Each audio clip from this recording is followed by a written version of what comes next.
Hello, my name is Adil and I work for Stem Cell Care India. She is our patient's son.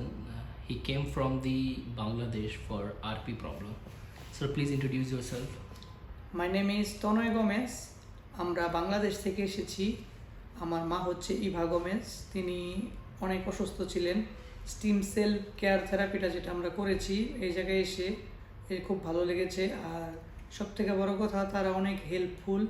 আমরা সবথেকে ভালো লেগেছে, আমাদের একটা প্রবলেম ছিল, সেই প্রবলেমটাও তারা আমাদের সলভ করে দিয়েছে। আর আমার মার স্টিম সেল থেরাপি হয়েছে এই হসপিটালে, জেন হসপিটাল। এখানে কোনো প্রবলেম হয় নাই। স্টিম সেল থেরাপি করার পরেও আমার মা সুস্থ আছে, কোনো ব্যথা ট্যাথা করে নাই।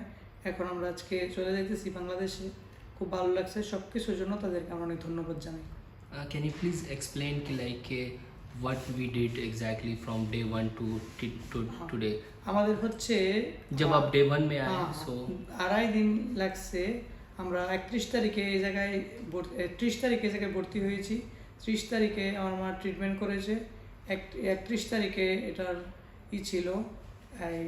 And one more thing, before starting the treatment, we have explained stem cell is experimental therapy, and we have cleared your all doubts.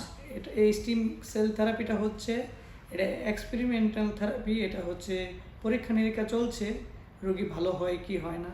তো এখন আমার মা অসুস্থ অনেক ছিল, এই জন্য আমরা থেরাপিটা তাড়াতাড়ি করেছি এবং করার ফলে এখন দেখি যদি ভালো হয় অবশ্যই আমরা সবাইকে বলবো চিকিৎসার জন্য করে। এবং অবশ্যই তাড়াতাড়ি আরেকটা নতুন চিকিৎসা আসতেছে এই রোগের এবং খুব তাড়াতাড়ি আসবে এবং আমরা চাই যে সবাই সুস্থ থাক চোখের দিক দিয়ে।